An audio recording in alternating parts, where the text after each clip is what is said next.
sejahtera bagi kita semua. Mari kita siapkan hati kita untuk beribadah kepada Tuhan. Saya mengundang seluruh jemaat untuk bangkit berdiri.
Jemaat yang dikasihi oleh Tuhan, marilah kita datang kepadanya dengan sikap hati sebagai seorang penyembah yang menyembahnya dalam roh dan kebenaran. Dan yakinlah bahwa pertolongan kita adalah di dalam nama Tuhan yang menciptakan langit dan bumi. Kasih karunia dan damai sejahtera dari Allah Bapa dan Kristus Yesus Tuhan kita menyertai kita semua.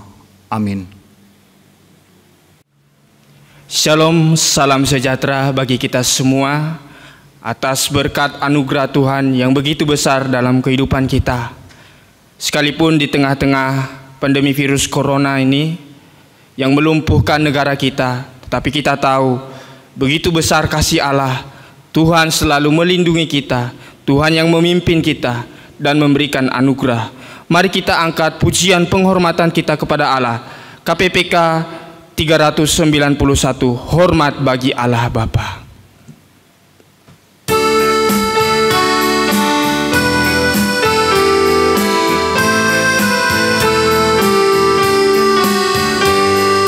Hormat bagi Allah Bapa, hormat bagi anaknya, hormat bagi Roh Penghibur, ketiganya yang esa.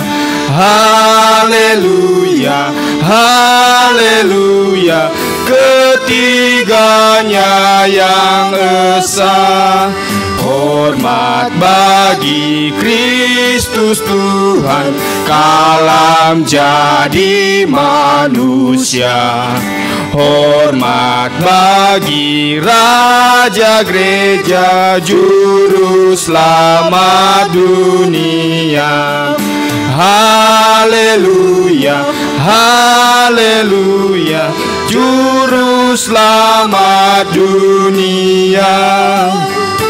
Bait ketiga, hormat bagi Raja Mulia, Raja segala Raja.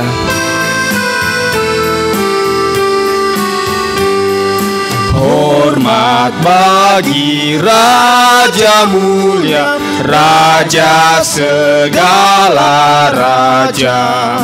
Hormat puji siang malam di hadapan tatanya. Haleluya, haleluya, di hadapan tatanya. Mari kita bersatu dalam doa.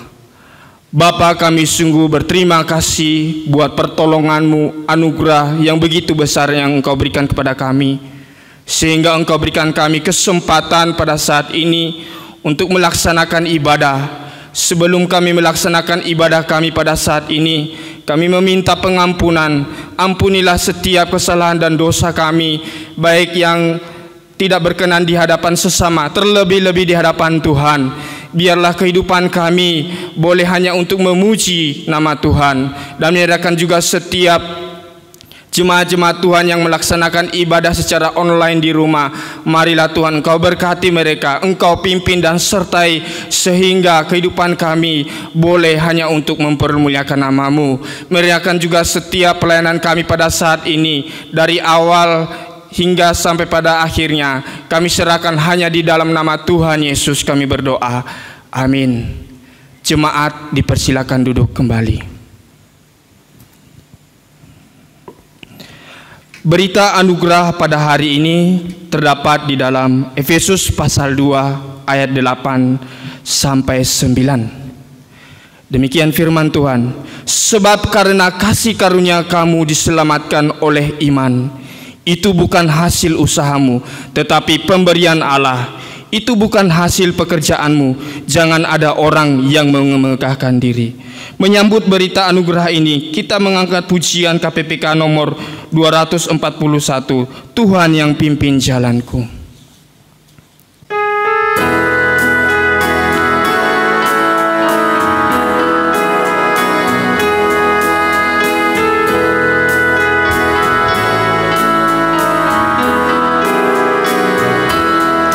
Tuhan yang pimpin jalanku, tiada yang ku takutkan. Rahmat-Nya sungguh melimpah, yang mempedulikanku. Dalam imanku terhibur, dan damai ku dapatkan. Apapun yang menimpaku, ada Tuhan sertaku. Apapun yang menimpaku, ada Tuhan sertaku. Tuhan yang pimpin jalanku, pada jalan berliku. Anugerah-Nya tersedia, Ia beriku roti hidup. Langkahku letih dan lemah, jiwaku pun dahaga. Air hayat dipancarkan, ku senang menerimanya. Air hayat dipancarkan, ku senang menerimanya. Kita menyanyikan bait ketiga, Tuhan yang pimpin jalanku dengan kasih limpahnya.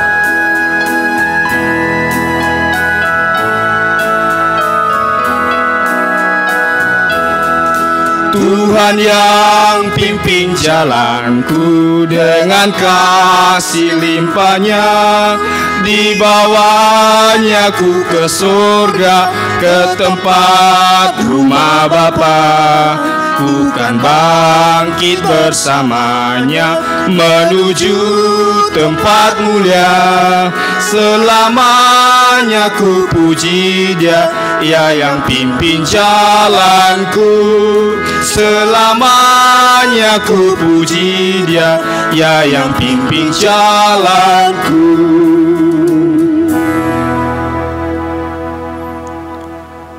Apa yang tak pernah dilihat mata dan tak pernah didengar telinga, Allah sanggup. Kembali kita mengangkat pujian yang menyatakan Allah sanggup melakukan segala perkara.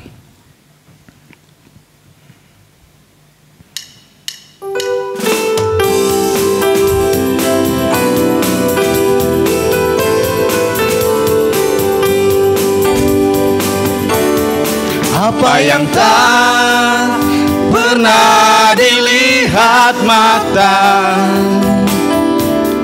dan tak pernah didengar telinga, yang tak pernah timbul di dalam hati, semua disediakannya bagi yang mengasihi Dia. Allah sanggup melakukan segala perkara, dulu, sekarang, dan selamanya. Kuasa-Nya tidak berubah. Allah sanggup melakukan segala perkara, dulu, sekarang, dan selamanya. Kuasa-Nya tak berubah. Kembali kita angkat pujian ini, apa yang tak pernah dilihat mata. Pernah dilihat mata dan tak pernah didengar telinga, yang tak pernah timbul di dalam hati. Semua disediakannya bagi yang mengasihi Dia.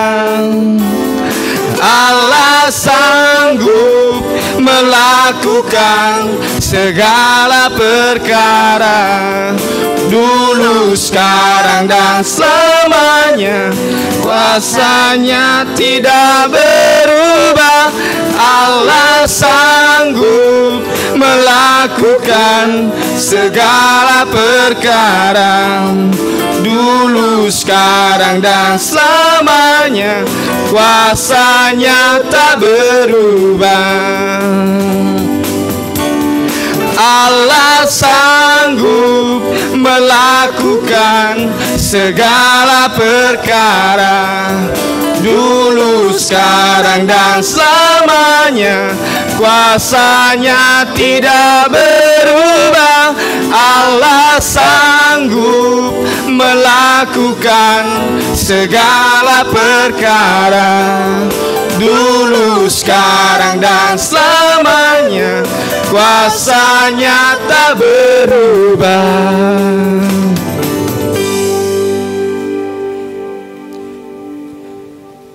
Jemaat dipersilakan berdiri. Mari kita mengikrarkan pengakuan Imam Rasuli. Pengakuan Imam Rasuli. Aku percaya kepada Allah Bapa yang Maha Kuasa, Khalid langit dan bumi, dan kepada Yesus Kristus anaknya yang tunggal Tuhan kita, yang dikandung dari Roh Kudus, lahir dari anak darah Maria, yang menderita sengsara di bawah pemerintahan Pontius Pilatus, disalibkan, mati, dan dikuburkan, turun ke dalam kerajaan maut. Pada hari yang ketiga, bangkit pula dari antara orang mati, naik ke surga, duduk di sebelah kanan Allah, Bapa yang Maha Kuasa, dan dari sana Ia akan datang untuk menghakimi orang yang hidup dan yang mati. Aku percaya kepada Roh Kudus, gereja yang kudus dan am, persekutuan orang kudus, pengampunan dosa, kebangkitan tubuh, dan hidup yang kekal. Amin. Jemaat dipersilakan duduk kembali. Mari kita kembali memuji Tuhan dari KPPK 221, sandar pada lengan yang kekal.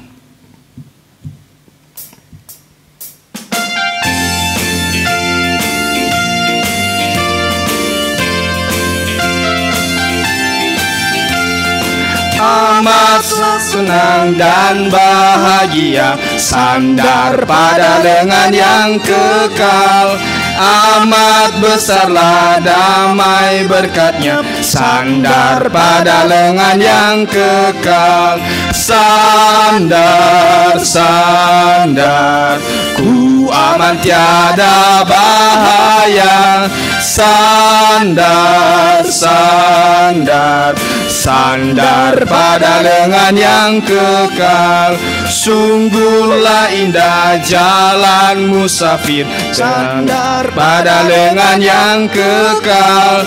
Terang dan cerah langkah jalanku, sandar pada lengan yang kekal. Sandar, sandar, ku aman tiada bahaya.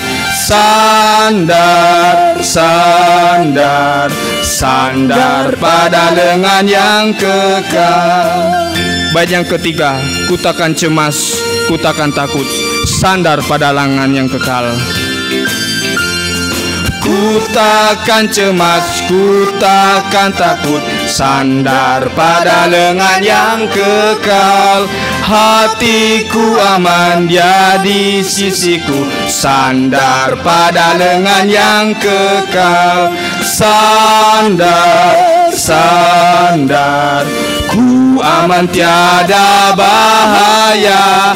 Sandar, sandar, sandar pada lengan yang kekal. Kini kita akan masuk untuk mendengarkan kebenaran firman Tuhan. Mari kita siapkan setiap hati kita di mana kita akan ditaburi kebenaran firman Tuhan. Mari kita angkat pujian ini, semua baik.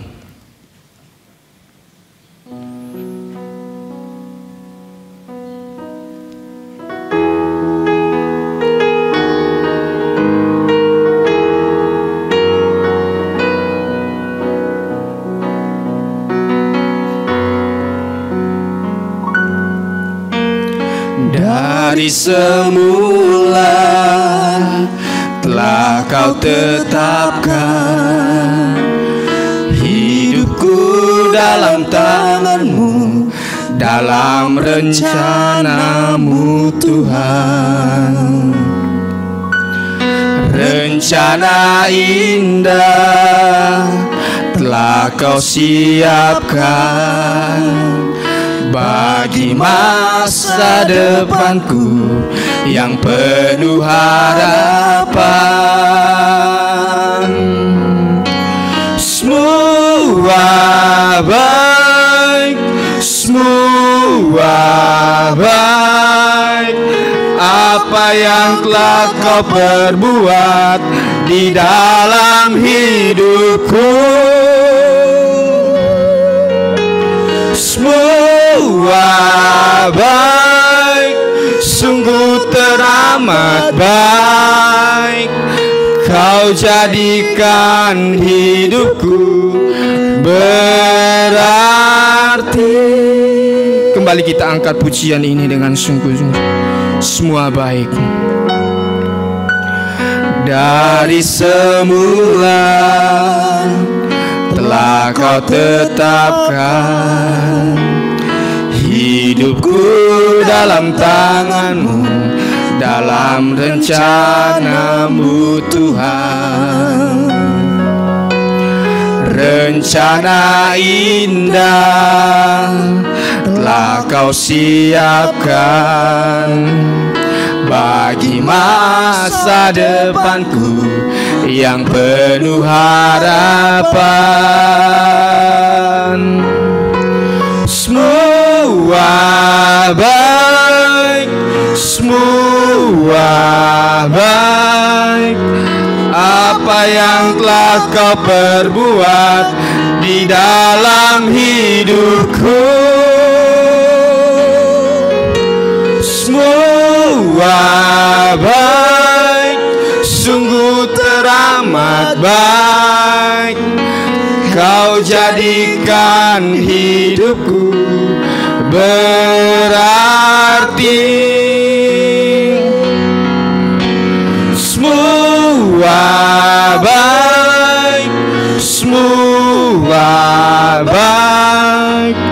Apa yang telah Kau perbuat di dalam hidupku, semua baik, sungguh teramat baik. Kau jadikan hidupku berarti.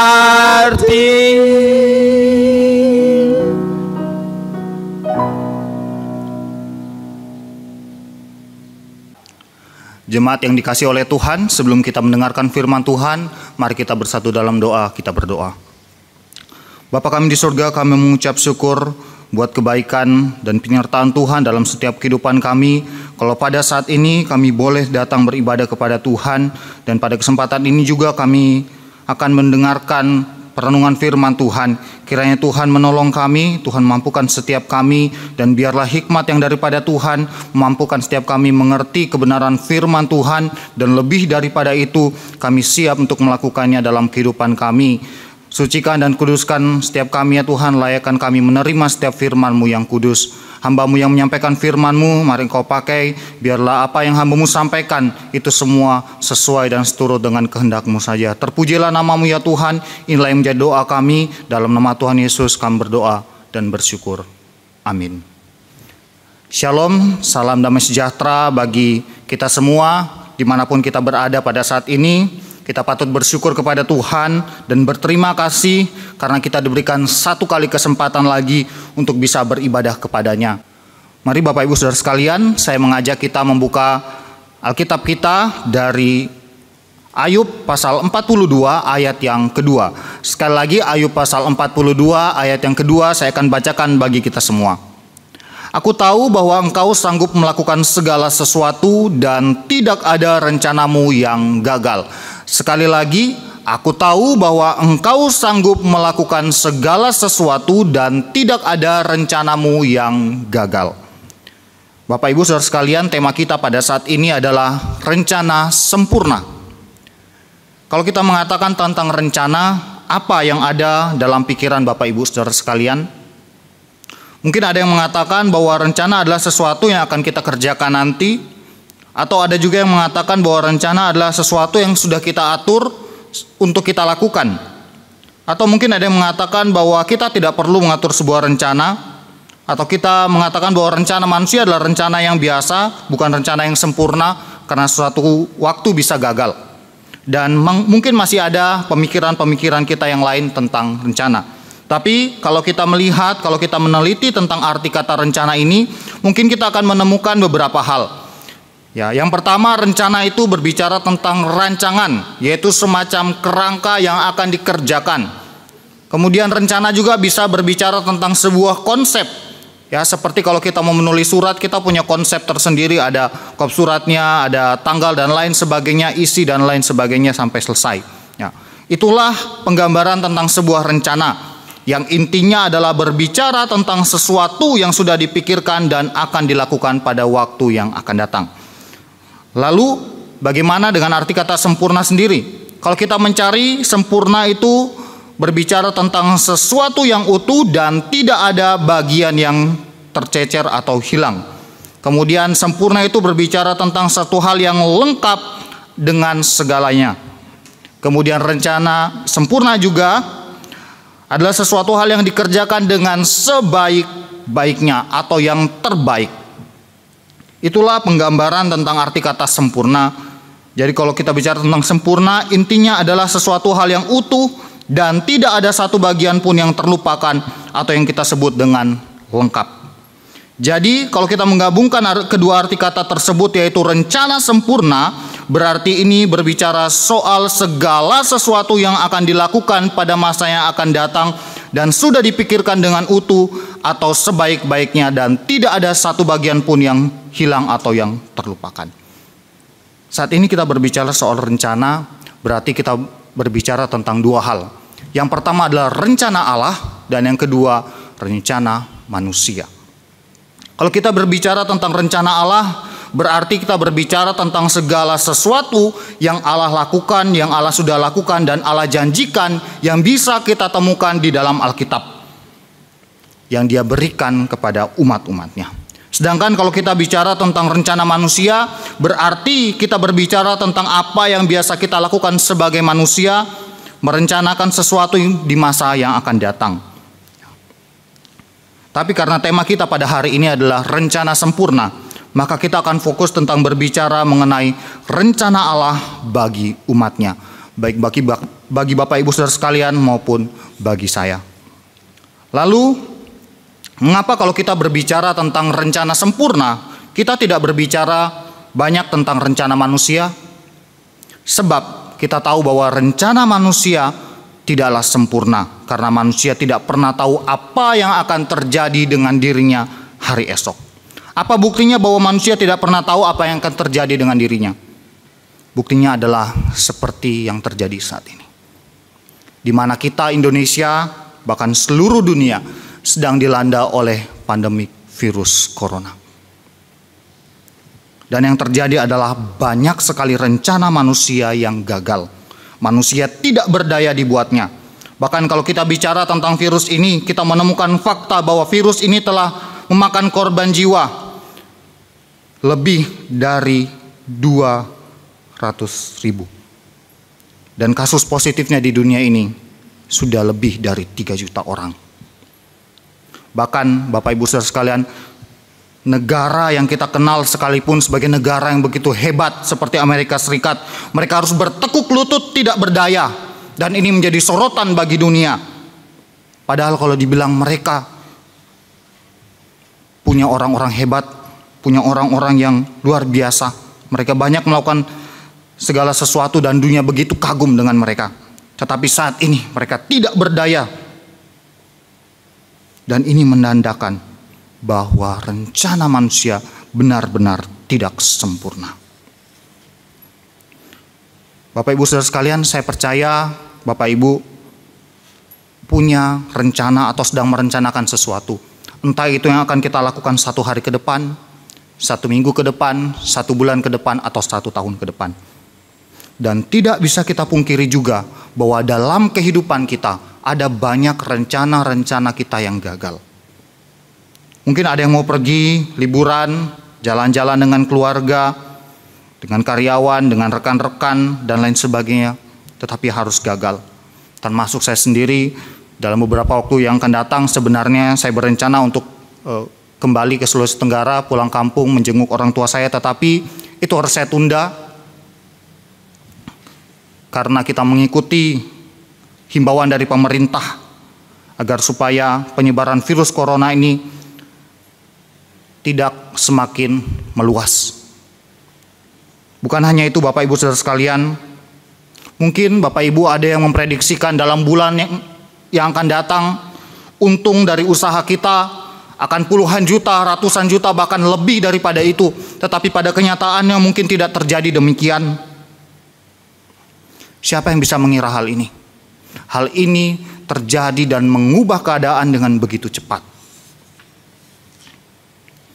Dalam keadaan seperti ini, orang-orang harus dikarantina, tinggal di rumah, harus pakai masker, harus rajin cuci tangan dan lain sebagainya, harus ini dan itu. Bahkan kita pun harus beribadah dari rumah kita masing-masing. Keadaan ini berdampak begitu besar bagi setiap manusia. Tidak ada yang tahu dan tidak ada yang bisa mengira hal ini terjadi. Oleh sebab itu, karena tidak adanya rencana manusia yang sempurna, maka kita harus berpegang kepada yang empunya rencana sempurna. Sekali lagi, karena tidak ada rencana manusia yang sempurna, maka kita harus berpegang kepada yang empunya rencana sempurna, yaitu Allah sendiri. Seperti apakah rencana sempurna dari Allah bagi kita umat manusia? Melalui apa yang sudah kita baca tadi dari Ayub pasal 42 ayat 2 yang mengatakan, "Aku tahu bahwa engkau sanggup melakukan segala sesuatu dan tidak ada rencanamu yang gagal." Dari sini kita akan merenungkan beberapa hal tentang rencana sempurna, yaitu rencana Allah bagi umatnya. Yang pertama Bapak Ibu Saudara sekalian, kita akan merenungkan bahwa rencana Allah terjadi seturut dengan kehendaknya. Sekali lagi, rencana Allah terjadi seturut dengan kehendaknya. Ayub mengungkapkan bahwa engkau, yaitu Allah, sanggup melakukan segala sesuatu. Mengapa Ayub mengungkapkan hal demikian?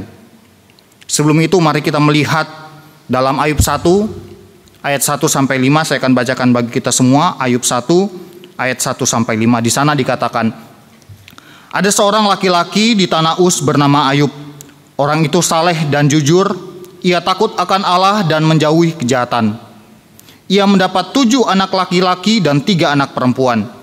Ia memiliki 7.000 ekor kambing domba, 3.000 ekor unta, 500 pasang lembu, 500 keledai betina, dan budak-budak dalam jumlah yang sangat besar. Sehingga orang itu adalah yang terkaya dari semua orang di sebelah timur. Anak-anaknya yang lelaki biasa mengadakan pesta di rumah mereka masing-masing menurut giliran, dan ketiga saudara perempuan mereka diundang untuk makan dan minum bersama-sama mereka. Setiap kali apabila hari-hari pesta telah berlalu, Ayub memanggil mereka dan menguduskan mereka. Keesokan harinya pagi-pagi bangunlah Ayub, lalu mempersembahkan korban bakaran sebanyak jumlah mereka sekalian. Sebab pikirnya, mungkin anak-anakku sudah berbuat dosa dan telah mengutuki Allah di dalam hati. Demikianlah dilakukan Ayub senantiasa. Bapak Ibu Saudara sekalian, kalau kita melihat pada bagian firman Tuhan ini, kita mendapati bahwa Ayub adalah orang yang hidup dalam kesalehan, jujur, takut akan Allah, dan menjauhi kejahatan. Dalam ayat yang kelima tadi dikatakan bahwa anak-anaknya yang suka membuat pesta selalu dipanggilnya ketika mereka selesai mengadakan pesta. Dan dia mempersembahkan korban bakaran. Sebab dia pikir jangan sampai anak-anaknya berbuat dosa dan telah mengutuki Allah. Bukan hanya itu Bapak Ibu Saudara sekalian, Ayub juga dikenal sebagai orang yang hidup berkelimpahan pada saat itu. Dikatakan dia punya 7.000 ekor kambing domba, 3.000 ekor unta, 500 pasang lembu. Berarti ini ada 1.000 jantan dan betina, 500 keledai betina, dan budak-budak dalam jumlah yang sangat besar. Bahkan dikatakan Ayub tercatat sebagai orang yang terkaya dari semua orang di sebelah timur, yaitu merujuk kepada orang-orang yang berkediaman di sebelah timur Palestina. Dialah yang terkaya pada zamannya berdasarkan perhitungan itu. Kalau zaman sekarang mungkin perhitungannya adalah berapa banyak uang yang dia miliki, usaha apa yang dia miliki, berapa banyak usahanya, rumah, tanah, aset, dan lain sebagainya. Tapi tahukah kita Bapak Ibu Saudara sekalian, bahwa semua yang tercatat itu kemudian hilang dalam waktu yang tidak lama dari Ayub. Semuanya habis dengan begitu cepat. Baik hewan maupun penjaga-penjaganya atau budak-budaknya, dan tidak terkecuali anak-anaknya laki-laki dan perempuan. Kita bisa mendapatinya dalam Ayub 1 ayat 13 sampai 19. Tetapi Ayub menyadari bahwa yang terjadi ini adalah kehendak dari Tuhan, sehingga dia berkata dalam Ayub 1 ayat 21 sampai 22, katanya, "Dengan telanjang aku keluar dari kandungan ibuku, dengan telanjang juga aku akan kembali ke dalamnya. Tuhan yang memberi, Tuhan yang mengambil, terpujilah nama Tuhan." Dalam kesemuanya itu, Ayub tidak berbuat dosa dan tidak menuduh Allah berbuat yang tidak patut. Ayub tahu dan menyadari bahwa atas kehendak Allah ia memiliki semuanya itu. Dan kalau Allah mau mengambilnya, maka itulah yang dia kehendaki. Itulah yang Allah kehendaki. Dan itulah rencana Allah dalam kehidupannya. Dan dia tahu dalam kesemuanya itu dia harus tetap mendatangkan pujian bagi Allah dan bukan tuntutan kepada Allah. Rencana Allah yang sempurna dalam kehidupan manusia adalah rencana yang sesuai dengan kehendak Allah sendiri, yaitu seperti apa yang Allah ingin lakukan bagi manusia. Dan yang Allah kehendaki adalah agar segala sesuatu yang terjadi dalam hidup manusia semuanya mendatangkan kemuliaan bagi namanya. Roma 11 ayat 36 mengatakan, "Sebab segala sesuatu adalah dari Dia dan oleh Dia dan kepada Dia, bagi Dialah kemuliaan sampai selama-lamanya." Mungkin secara manusia kita melihat yang terjadi dalam hidup Ayub adalah sebuah kegagalan. Sebab bukan hanya sampai kepada hilangnya harta kekayaan, anak-anaknya, dan para budak-budaknya, tetapi tubuh Ayub pun dipenuhi oleh borok. Bahkan teman-teman Ayub menuduh bahwa Ayub melakukan dosa dan berbuat salah. Mereka mengatakan bahwa itu adalah teguran dari Allah. Dan masih ada tuduhan-tuduhan lainnya terhadap Ayub. Bahkan lebih daripada itu, istrinya sendiri sebagai orang yang harus menguatkannya, harus mendukungnya, memberi dia semangat, membantunya keluar dari segala masalah, justru berkata dalam Ayub 2 ayat 9, "Maka berkatalah istrinya kepadanya, masih bertekunkah engkau dalam kesalehanmu? Kutukilah Allahmu dan matilah." Bagaimana kalau hal ini terjadi pada kita dan kita berada pada posisi ini, di mana tidak ada lagi orang yang mendukung, tapi justru menjatuhkan kita? dan mungkin membuat kita merasa down, merasa ditinggalkan. Mungkin kita merasa sakit hati, penuh kemarahan, kebencian, dan perasaan negatif lainnya. Tetapi sekali lagi Ayub tidak menyalahkan Tuhan. Dan Ayub justru berkata dalam Ayub 2 ayat yang ke-10 dikatakan di sana. Tetapi jawab Ayub kepadanya, yaitu kepada istrinya, "Engkau berbicara seperti perempuan gila. Apakah kita mau menerima yang baik dari Allah, tetapi tidak mau menerima yang buruk?" Dalam kesemuanya itu, Ayub tidak berbuat dosa dengan bibirnya. Sanggupkah kita berkata demikian ketika kita menghadapi persoalan dan pergumulan hidup? Masih maukah kita melakukan apa yang dikehendaki Allah, yaitu supaya kita mengerti rencana sempurna dari Allah? Dikatakan di sana sekali lagi, bahwa dalam kesemuanya itu Ayub tidak berbuat dosa.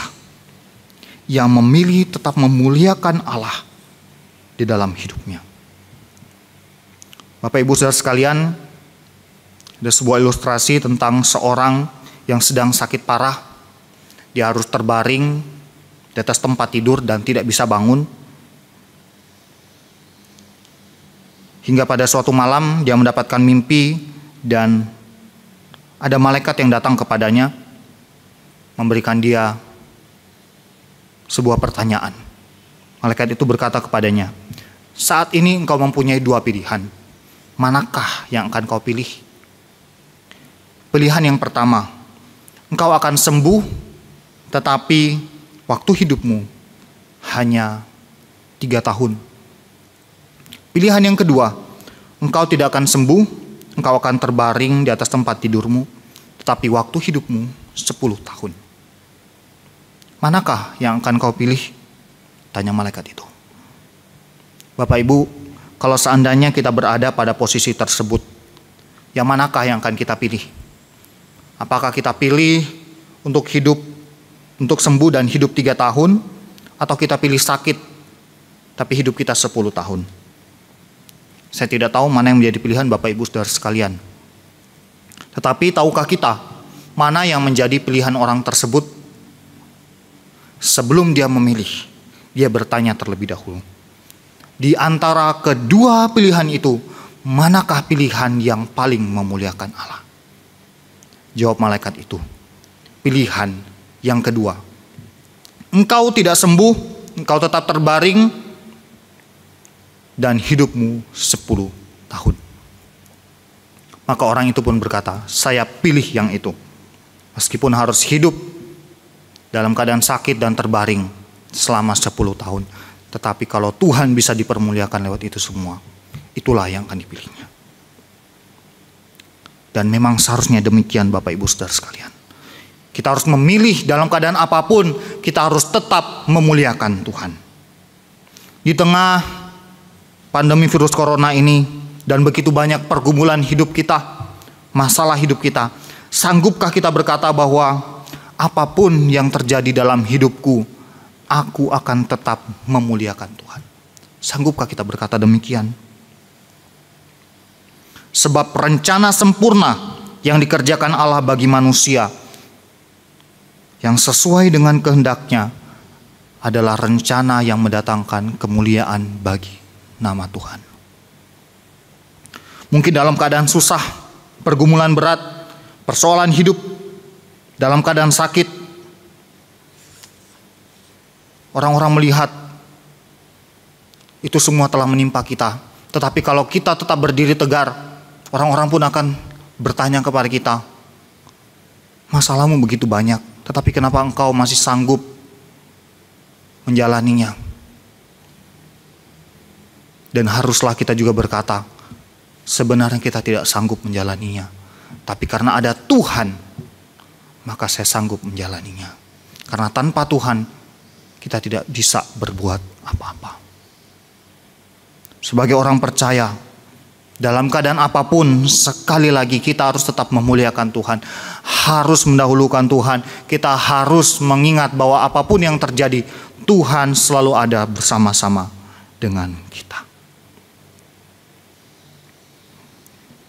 Sehingga Bapak Ibu Saudara sekalian, ketika kita mengerti itu semua, ketika kita mengerti rencana yang sempurna dalam kehidupan kita yang dikerjakan oleh Allah, maka di sana ada kekuatan yang Dia berikan kepada kita.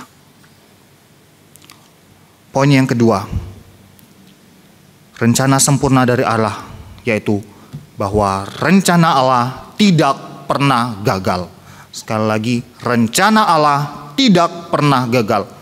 Sebagai umatnya kita harus percaya dengan sungguh bahwa benar rencana Allah tidak pernah gagal dalam kehidupan kita. Apapun yang terjadi, kita harus yakin dan percaya bahwa Allah tetap merencanakan yang terbaik bagi kita. Rencana Allah bagi kehidupan Ayub sungguhlah indah.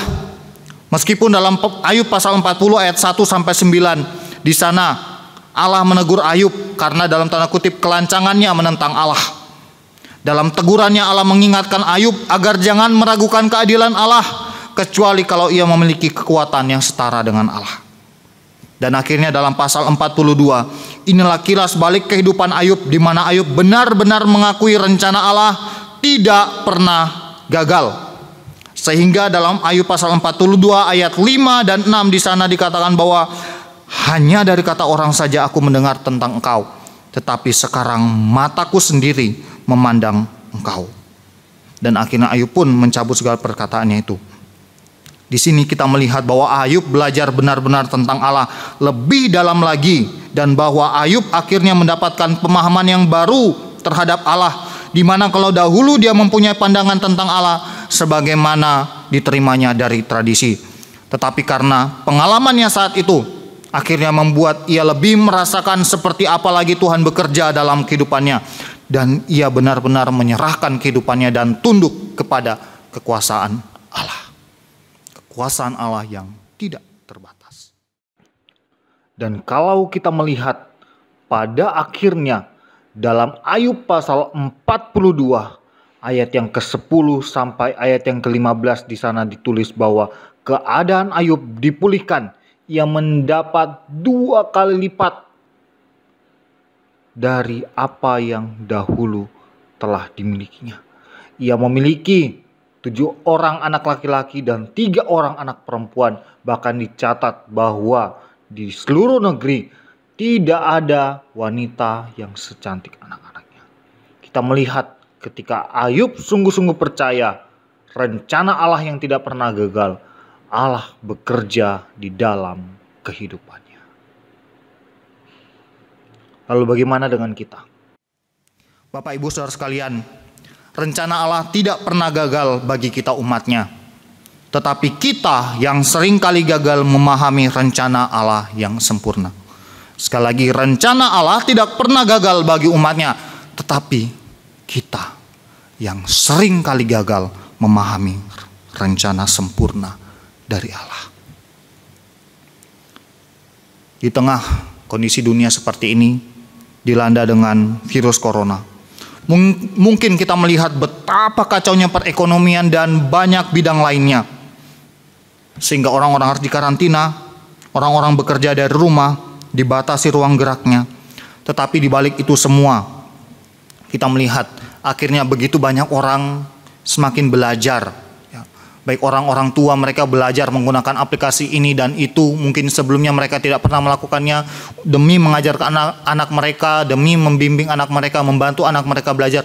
Orang tua yang ada bisa belajar lebih dalam lagi. Kemudian kita juga bisa melihat akhirnya banyak keluarga-keluarga punya waktu dan kesempatan untuk berkumpul bersama-sama, di mana mungkin sebelum-sebelumnya pagi-pagi sebelum orang-orang bangun mereka sudah pergi bekerja, setelah orang-orang tidur mereka baru pulang. Tetapi setelah keadaan seperti ini, akhirnya mereka punya banyak waktu di rumah bersama-sama dengan keluarga mereka. Dan banyak juga muncul orang-orang yang kreatif. Dan kita juga melihat ada begitu banyak orang-orang yang akhirnya tergerak untuk saling membantu, untuk saling memberi satu dengan yang lain. Di mana mungkin sebelum-sebelumnya mereka jarang melakukan hal ini. Bahkan mungkin ada yang tidak pernah melakukan hal ini. Di tengah pandemi virus corona ini, kita juga percaya bahwa Allah punya rencana bagi setiap kita orang percaya. Mungkin kita tidak hanya bergumul karena pandemi virus corona ini, tapi mungkin kita juga bergumul dengan keluarga kita, usaha, kesehatan, dan lain sebagainya. Tetapi apakah di tengah-tengah keadaan kita sekarang ini, masih maukah kita percaya dengan rencana sempurna dari Allah? Rencana yang tidak pernah gagal. Masih maukah kita percaya? Bapak Ibu, jangankan masalah kehidupan kita sehari-hari, dalam menangani masalah terbesar pun, Allah sanggup menyelesaikannya. Masalah terbesar dan terberat dari manusia pun, Allah sanggup menyelesaikannya. Apa masalah terbesar manusia? Yaitu dosa. Akibat dosa seharusnya manusia dihukum. Tetapi kita melihat bahwa Allah memberikan Yesus Kristus, anaknya yang tunggal Tuhan kita, yang telah menderita, mati di atas kayu salib, bangkit pada hari yang ketiga, dan naik ke sorga, menyediakan tempat bagi kita orang-orang yang percaya.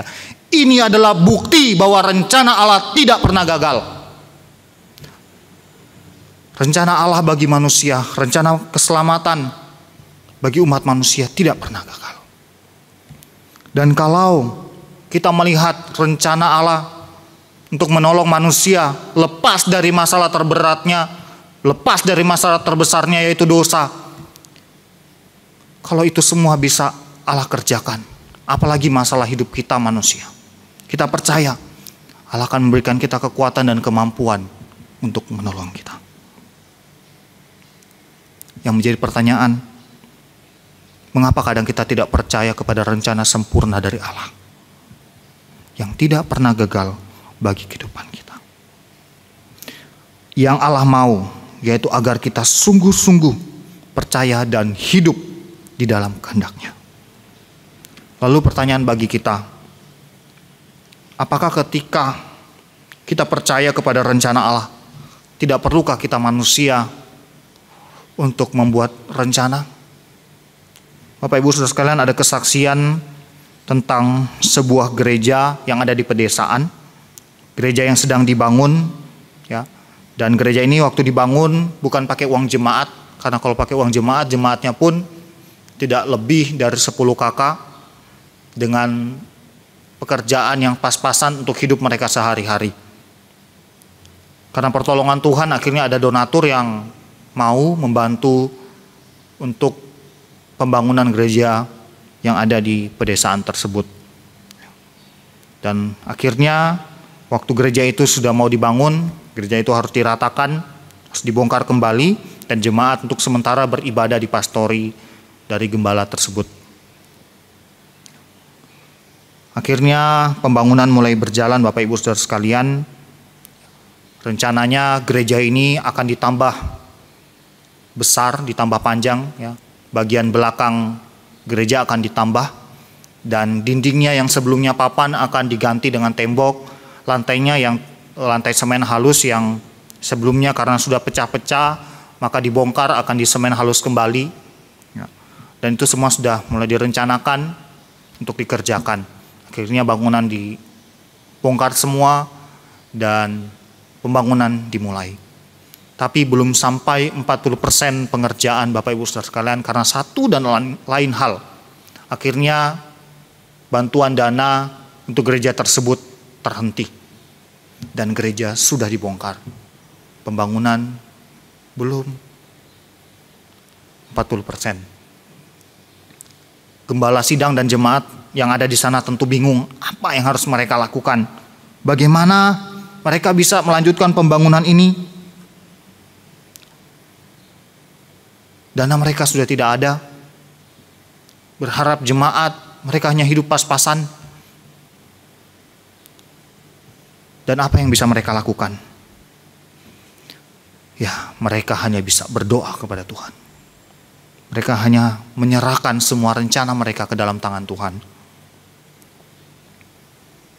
Mereka berdoa agar supaya bisa meneruskan pembangunan gereja tersebut. Sebab mereka yakin mereka punya Allah yang tidak pernah gagal. Allah yang sanggup melakukan lebih daripada apa yang mereka pikirkan. Dan benar saja Bapak Ibu Saudara sekalian, Allah tidak pernah meninggalkan umatnya dan tidak pernah meninggalkan pekerjaan tangannya.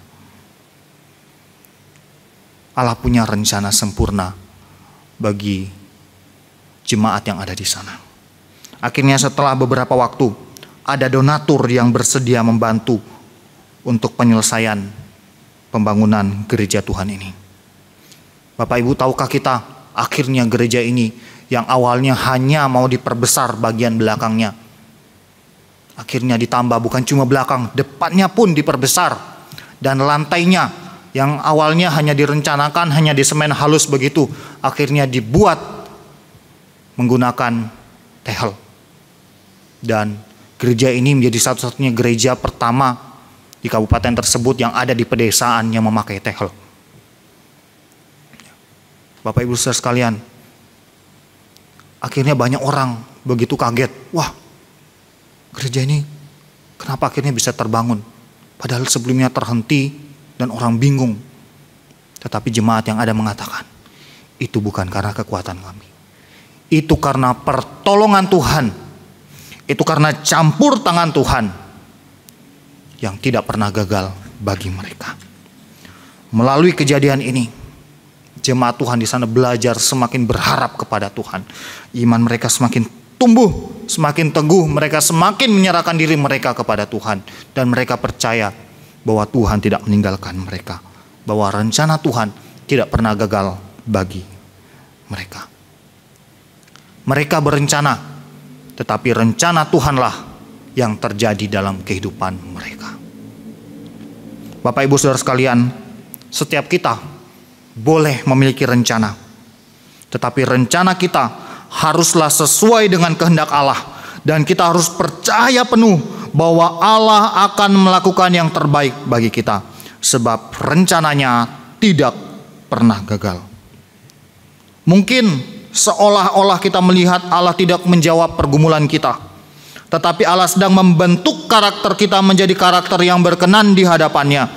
Allah mau supaya iman kita terus bertumbuh dan semakin teguh di dalam Dia. Oleh sebab itu, mari kita percaya kepada rencana sempurna dari Allah bagi kehidupan kita. Untuk menutup dan mengakhiri firman Tuhan pada saat ini, saya mengajak kita membuka dan melihat bagian firman Tuhan dalam Lukas 1 ayat 37 yang mengatakan, sebab bagi Allah tidak ada yang mustahil. Bagi Allah tidak ada yang mustahil. Oleh sebab itu, mari kita serahkan penuh kehidupan kita kepadanya dan percaya kepada rencana sempurna dari Allah. Rencana sempurna yang dilakukan seturut dengan kehendak-Nya, dan rencana sempurna yang tidak pernah gagal. Mari kita tundukkan kepala kita. Kita merenungkan kembali kehidupan kita. Apakah kita sudah berpegang penuh pada rencana sempurna dari Allah? Sudahkah kita menyadari bahwa rencana Allah bukan seperti rencana kita yang bisa gagal, tetapi rencananya rencana yang sesuai dengan kehendak-Nya? Dan sudahkah kita melakukan sesuai dengan apa yang dikehendaki-Nya? Sudahkah dalam kehidupan kita, apapun yang terjadi, kita memuliakan Allah? Dan maukah kita terus percaya kepada rencana Allah bagi kehidupan kita? Kalau selama ini kita pernah gagal, mari kita datang kepadanya. Kita mohon ampun. Dan mulai saat ini, mari kita menyerahkan kehidupan kita kepadanya. Mari kita berdoa. Bapa kami di surga, kami bersyukur buat kebenaran firman-Mu pada saat ini. Kami bersyukur kalau Engkau punya rencana sempurna bagi kehidupan kami umat manusia, bagi kehidupan kami anak-anak-Mu. Sebab kami tahu rencana kami tidaklah sempurna, rencana kami bisa gagal, rencana kami tidak bisa berjalan sebaik mungkin. Tapi kami percaya dan kami mau menyerahkan kehidupan kami sepenuhnya kepada rencana Tuhan bagi kehidupan kami. Ajarlah kami Untuk peka, ajarlah kami untuk semakin mengerti tentang rencana-Mu yang sempurna bagi kami.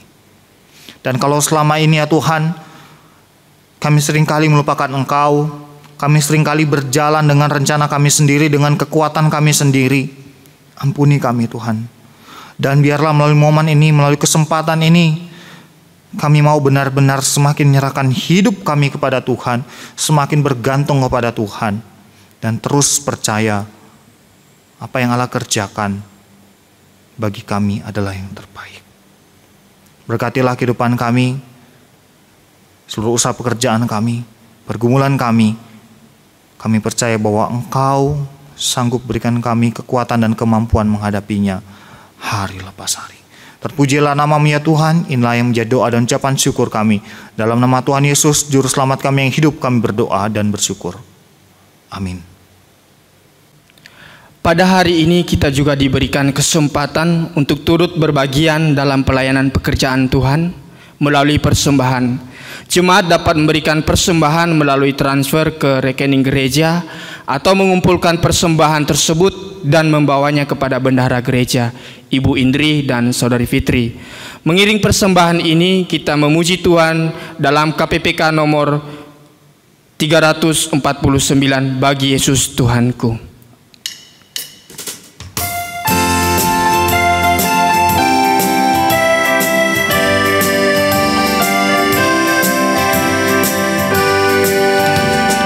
Ku serahkan bagi Yesus semua yang ku miliki, pikiran perbuatanku, ku serahkan bagimu. Bagi Yesus, bagi Yesus, bagi Yesus Tuhanku. Bagi Yesus, bagi Yesus, bagi Yesus Tuhanku.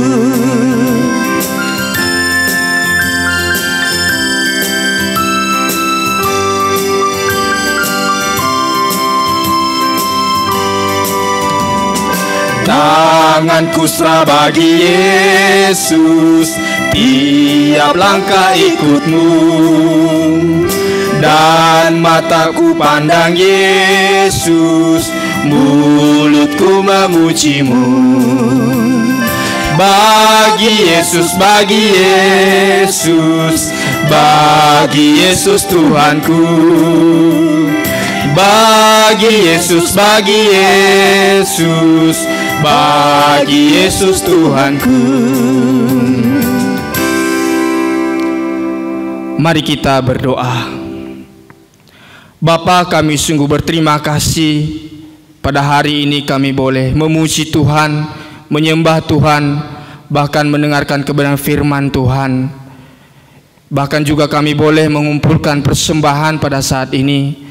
Biarlah setiap persembahan yang telah dikumpulkan boleh dipakai untuk memperbesar kerajaan-Mu, bahkan juga dipakai dalam pelayanan pemberitaan Injil kebenaran firman Tuhan. Mari juga Engkau berkati setiap majelis yang mengelolanya, agar mereka terus diberikan hikmat dan pengetahuan dalam pengelolaan persembahan ini. Pada saat ini juga Tuhan, kami membawa ke dalam tangan Tuhan negara kami yang pada saat ini sedang mengalami keadaan yang tidak baik oleh COVID-19.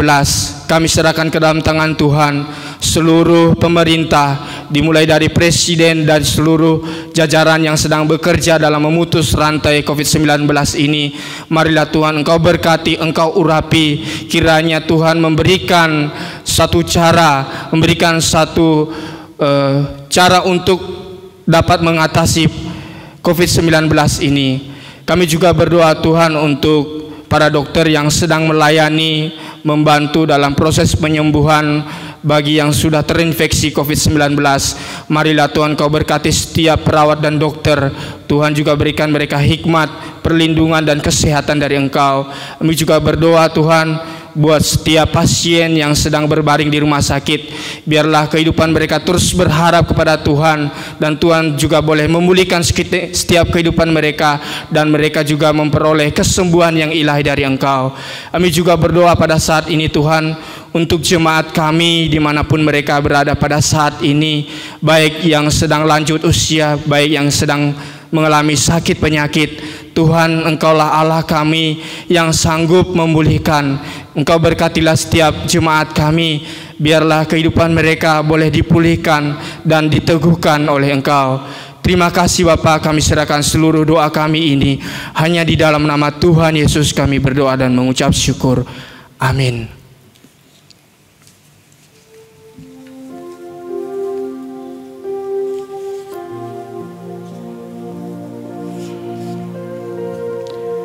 Kita akan mengakhiri ibadah. Jemaat dipersilakan berdiri dan kita menyangkat pujian doksologi 53, doa berkat oleh Evangelis Orel.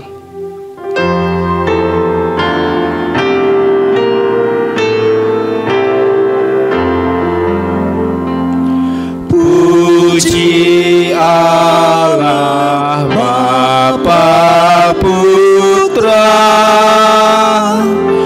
puji Allah Roh Kudus, ketiganya yang esa, pohon selamat, sumber berkat.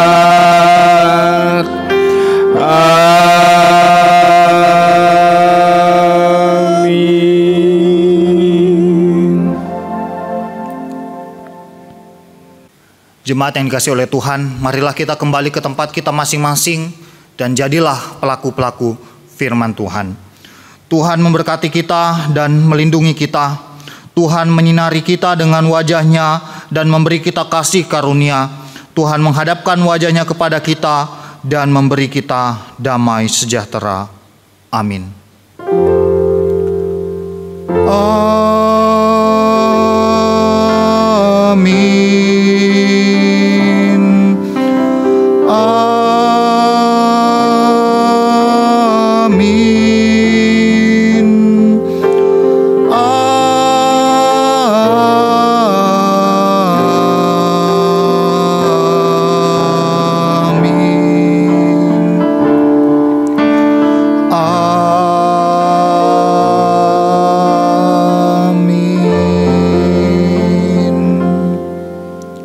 Amin. Jemaat Tuhan disilakan duduk kembali. Kita mengambil saat teduh. Ibadah kita selesai. Selamat hari Minggu. Tuhan Yesus memberkati.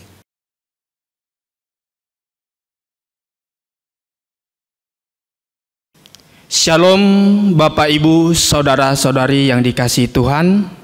Disampaikan kepada seluruh jemaat GKKK Bone bahwa ibadah kenaikan Tuhan Yesus Kristus diadakan pada hari Kamis tanggal 21 Mei 2020. Jemaat dapat melaksanakan ibadah di rumah masing-masing.